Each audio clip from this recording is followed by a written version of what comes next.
விமர்சனங்களும் விளக்கங்களும் என்ற தொடரிலே சில செய்திகளை நாம் தொடர்ந்து பார்த்து வருகிறோம்.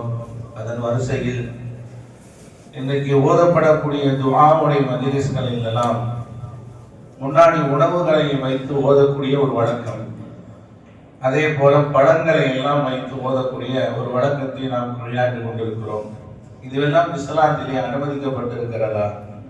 பெருமானார் ஸல்லல்லாஹு அலைஹி வஸல்லம் காலத்துல இப்படி எல்லாம் செஞ்சிருக்கிறாங்களா என்று ஒரு கேள்வி நமக்கு வருகிறது. இப்படி வைத்து ஓதுறது தப்பா ரைட்டா, செய்யலாமா செய்யக்கூடாதா அப்படின்னா செய்வதில் எந்த விதமான தவறும் இல்லை என்பது மார்க்கம் நமக்கு சொல்லுகிறது.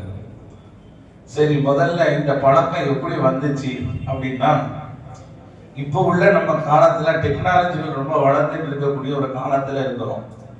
இப்ப கொடுக்கல் வாங்கலுடைய ஒரு பாணி என்ன அப்படின்னா, முன்னாடி ஒரு நேரத்துல பேங்க்ல அக்கௌண்ட்ல போட்டு எடுக்கிற அந்த பாணிலாம் ஒரு பழைய ட்ரெண்டு. இப்போ என்ன அப்படின்னா, கூகுள் பே இருக்கா, போன் பே இருக்கா, கொடுக்கல் வாங்கல் விஷயத்துல போன்ல தட்டி விட்டோன்னே அங்க போயிருது அமௌண்ட், அவர் தட்டினோடனே இங்க வந்துடுது. இப்போ இந்த மாதிரி நம்ம கொடுக்கல் வாங்கலுடைய விஷயங்கள் போன் பே கூகுள் பேல நம்ம இன்னைக்கு பயணிச்சுட்டு இருக்கோம். அது இந்த காலத்துடைய ட்ரெண்டு. நாம் ஒரு இடத்துக்கு போகும்போது பணம் கொடுக்க வேண்டிய சூழ்நிலை சில்லறை இல்லை பாய் அப்படின்னா, ஏன்டி வேற சில்லறை இல்லடா அப்படின்னா, அப்போ உடனே அவன் சொன்னா ஃபோன் பேல போட்டு விடுப்பாயின்னா, என்கிட்ட ஃபோன் பேயும் கிடையாது, சாதா பேயும் கிடையாது, எந்த பேயும் கிடையாது. இப்படியே பார்த்தான், என்ன கிண்டல் பண்றியா அப்படின்னா, டே ஒரிஜினலா தான் சொல்றேன், எனக்கு அது தெரியாதுடா. எந்த காலத்துல பாய் வாழ்ந்துட்டு இருக்கிறேன்னு சொல்லி இல்லை அப்படின்னா ஒரு மாதிரியா பார்க்கலாம். சரிங்களா?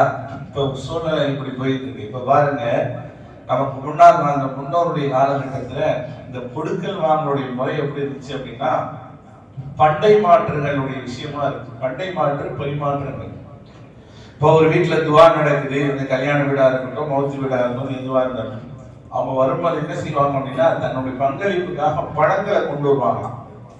தன்னுடைய தோட்டத்துல விளைஞ்ச வாழைப்பழம், கொய்யாப்பழம், திராட்சை பழம், இது போன்ற பழங்களுடைய விளைச்சல் எல்லாம் என்ன செய்வாங்களாம்.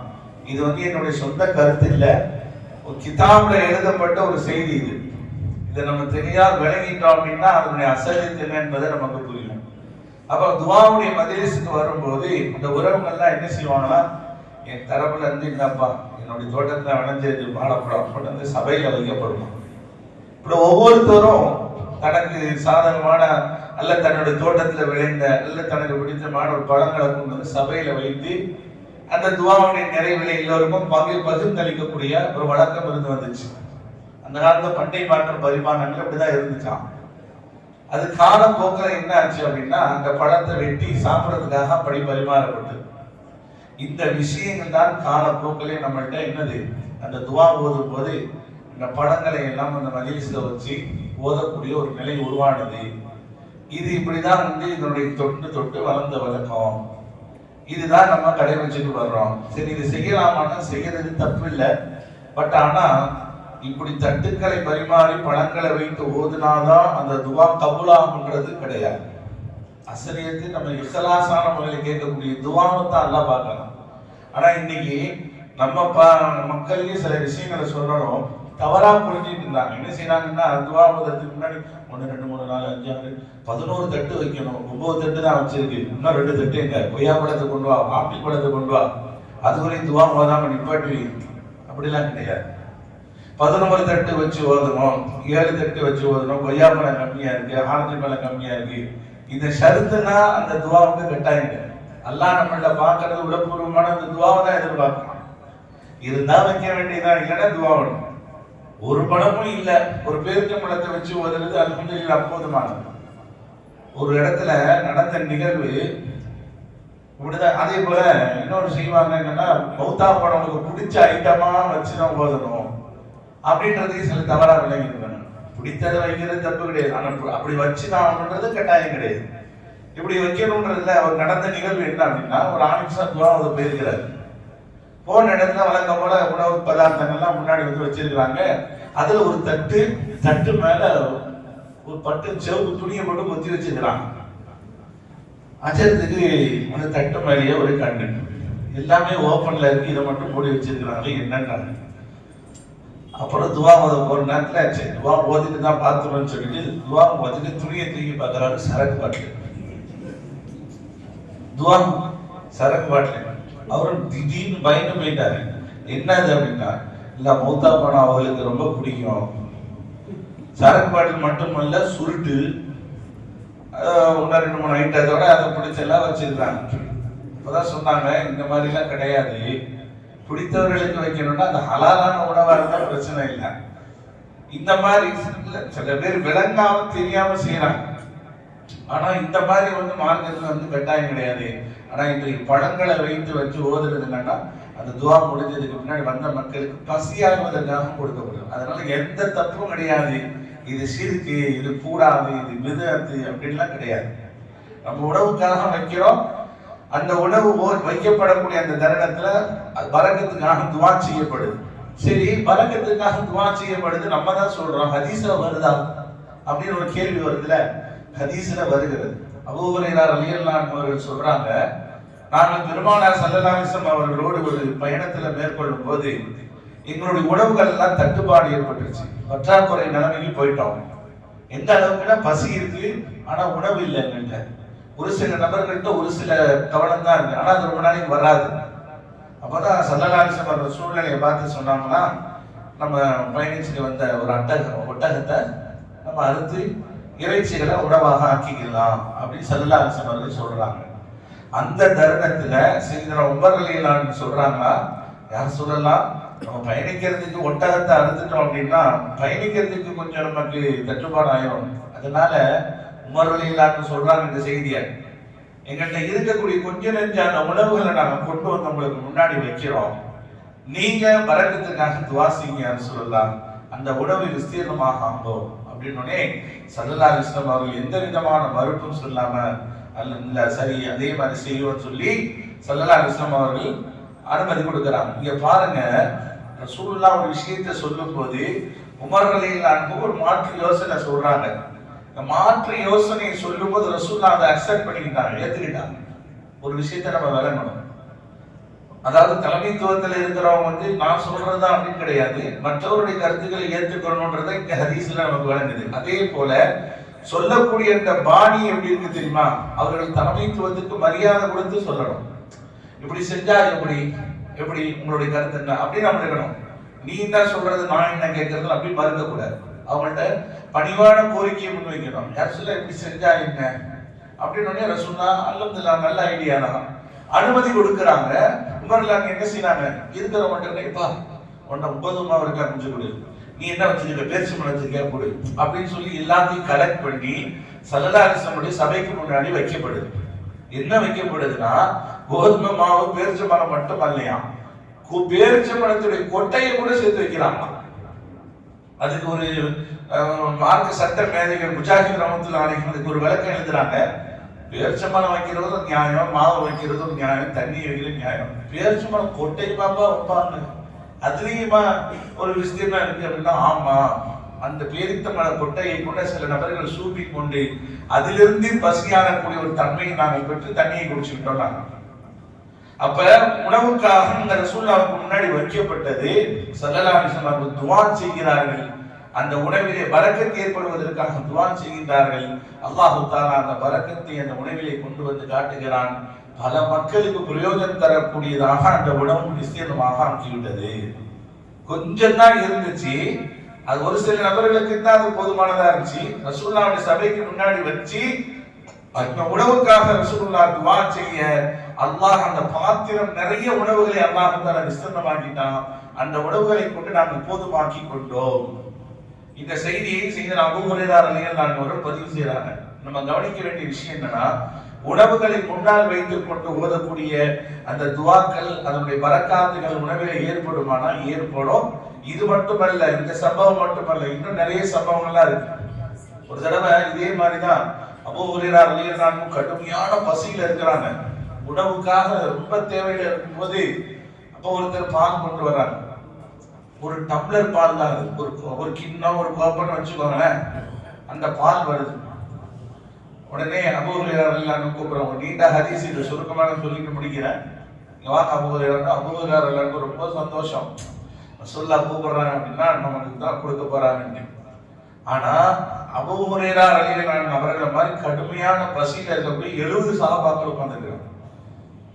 அப்பதான் கூப்பிட்டுட்டு இன்னத்தை கொடுத்துட்டு நமக்கு தான் குடிக்க சொல்லுவாங்க. ஆர்வமா வந்தோடனே அபூ ஹுரைரா சொல்லுங்க நாயகமே, இந்த பாலை எல்லாத்துக்கும் குடிக்க கொடுங்க.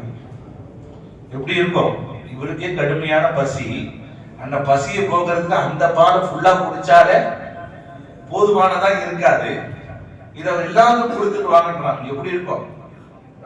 நமக்கே இங்க 10 தான் என்னன்னு தெரியல, 70 பேருக்கு வேறையா செஞ்சாங்க. செல்லாங்க கட்டளைக்கு என்னங்க கொடுத்தாங்க. ஒவ்வொருத்தர் குடிக்க, அவரு குடிக்க, இவரு குடிக்க, அப்படியே 70 நபருக்கு அந்த ஒரு கிண்ண பாலத்தை குடிச்சிட்டு வராங்க. எல்லாம் குடிச்சாச்சா? எல்லாம் குடிச்சாச்சு. பாக்கி அந்த அபூ ஹுரைரா ரலியல்லாஹு அன்ஹு சொன்னாங்க, நான் தான் யார் குடிங்க அபூ ஹுரைரா குடிக்கிறார்கள். ஹதீஸிலே வரக்கூடிய செய்தி, பெருமானார் ஸல்லல்லாஹு அலைஹி வஸல்லம் அவர்கள் குடிக்க சொன்னாங்க. குடிச்சிட்டு கொடுக்கும்போது இன்னும் கொஞ்சம் குடிங்கன்னா இன்னும் கொஞ்சம் குடித்தாங்களா. இந்த மாதிரி 3 தடவை ஸல்லல்லாஹு அலைஹி வஸல்லம் குடிக்க சொல்லி ஒரு பாட்டு குடிக்க குடிக்க பால் போயிட்டே இருக்கு. அல்லாஹ் தஆலா பரக்கத்தாக பெருக்கெடுத்து வர செய்யலாம். குடி குடின்னு சொன்னோடனே ஸல்லல்லாஹு அலைஹி வஸல்லம் சொன்னதுக்கு குடிச்சதுக்கு அப்புறம் அபூ ஹுரைரா ரலியல்லாஹு அன்ஹு சொன்னாங்க, யாரும் சொல்லலாம் போது, என்னால முடியாது, வயிறு புடைக்க நான் குடிச்சிட்டேன் நாயகமே, இனிமேல் ஒரு சொட்டு உள்ள போகாது, அவ்வளவு பாலை நான் குடித்திருந்தேன் நாயகமே. அதுக்கு பின்னாடி ஸல்லல்லாஹு அலைஹி வஸல்லம் அனுப்பினாங்க.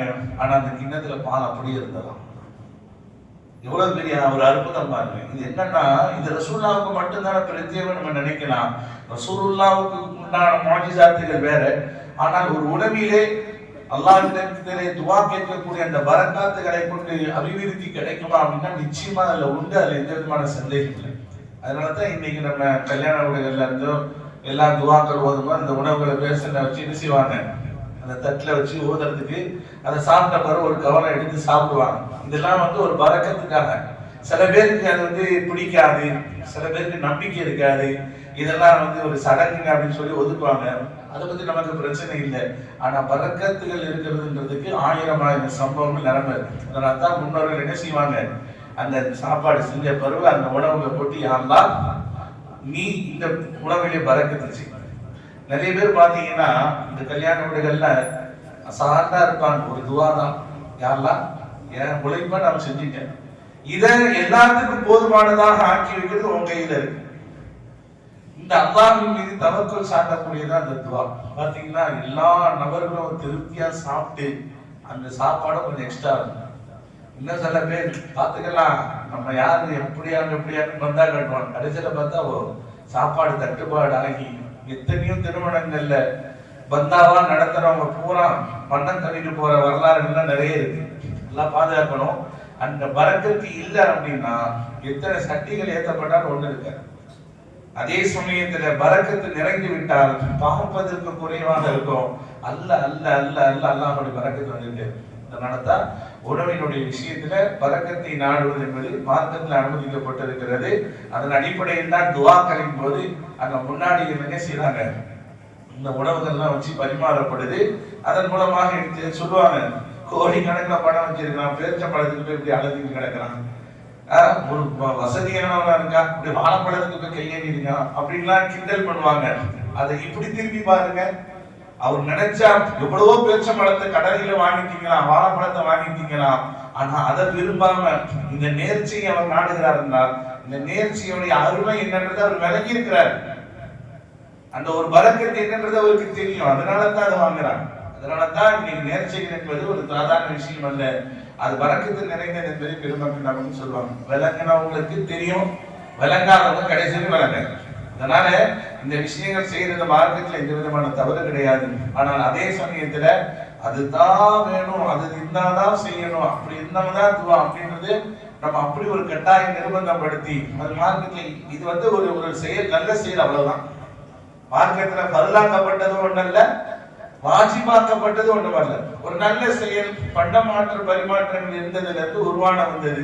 அதே போல நிறைய பேருக்கு துவா வரும்போது கேட்பாங்க, அஜர்த்தி நாளைக்கு துவா ஓதணும், சரி ஓதிடலாம், என்னென்னலாம் வாங்கி வைக்கணும், பேரிச்சம்பழம், பூந்தி, கற்கண்டு, மிளகு, சந்தனம் அப்படின்னு ஆக்கிட்டே போறவா எல்லாம் வாங்குறது. நீ முதல்ல துவாவில் உட்காரு, என்ன செய்யணும், எல்லாத்தையும் வாங்கி வச்சுட்டு இவர் காணாம போயிடுவார். எங்கப்பா ஓனரு? அவர் வாழை இலை வாங்கிட்டு வந்துட்டு இருக்கிறாரா, நீங்க ஓதுவீங்களா? வாழை இலை எதுக்கு? மணியேற்றத்துக்கா? துவா ஓதும் போது வீட்டுக்காரன் உட்கார்ந்து ஆமின்னு சொல்லணும். அதே தாங்க ஒருக்கமா துவா ஓதிருப்போம், அங்க சாம்பிராணி போட்டுருக்கோம், போடு போடு இருப்போம், ஊடு பூரா இருக்கும். இதெல்லாம் வந்து செய்யறது தப்பு இல்லை. ஆனா எப்ப செய்யணும், எதை செய்யணும், எந்த நேரத்தை செய்யணும்னு வரைமுறைகள் இருக்கு. துவா ஓத ஆரம்பிச்சுட்டாங்கன்னா அந்த துவாவை தான் நம்ம கான்சன்ட்ரேட் பண்ணணும். அந்த துவா முடிக்கிற வரை கிட்டத்தட்ட தக்பீர் கட்டி தொழுகையில எப்படி ஒரு ஒருமையோட மன ஒருமையோட நிக்கிறோமோ அதே மாதிரி தான் துவா முடிக்கிற வரையும் அந்த துவாவிற்கு ஆமின்னு சொல்லி அதுக்கு பின்னாடி நம்ம என்ன செய்யலாம், நம்ம மற்ற வேலைகளில் ஈடுபடணும். இன்னும் சில வீடுகளையும் பார்ப்போம், குறை சொல்றதுக்காக சொல்லலை, இதெல்லாம் தவிர்த்துக்கிட்டா நல்லா இருக்கும். அங்க துவா ஓடிட்டே இருப்போம், பேசனை போட்டு திண்டிட்டு இருப்போம். இப்படி ஒரு பரட்டு அப்படி ஒரு என்னடா பீச காணமா, அங்க அல்லாஹ் தாஜத் ஓதி கேட்பேன். நீ ஓதுறது கட்டு போய் எங்களுக்கு துவா ஓதுறது சிந்தனை மாறுது. தாஞ்சாவை ஊத்து, கரியானத்தை ஊத்து, நல்லி எலும்பு அடியில சொல்லிட்டு இதை பரட்டு அதை பரட்டு. சில பேர் துவா ஓதுறதுல இந்த மாதிரி சில விஷயம் நடக்கிறதுனாலதான் சில நபர்கள் நம்மளை கிண்டல் பண்றதுக்கு ஒரு சூழ்நிலைக்கு ஆளாக்கப்படும். ஆக இது போன்ற விஷயங்கள் செய்யறது தவறில்லை. ஆனால் முறையாக நாம் செய்தோம் என்றால் மார்க்கத்தில் எந்த விதமான தடையும் இல்லை. வல்லோன் அல்லாஹ் தஆலா புரியும் ஆற்றலை புரிவானாக.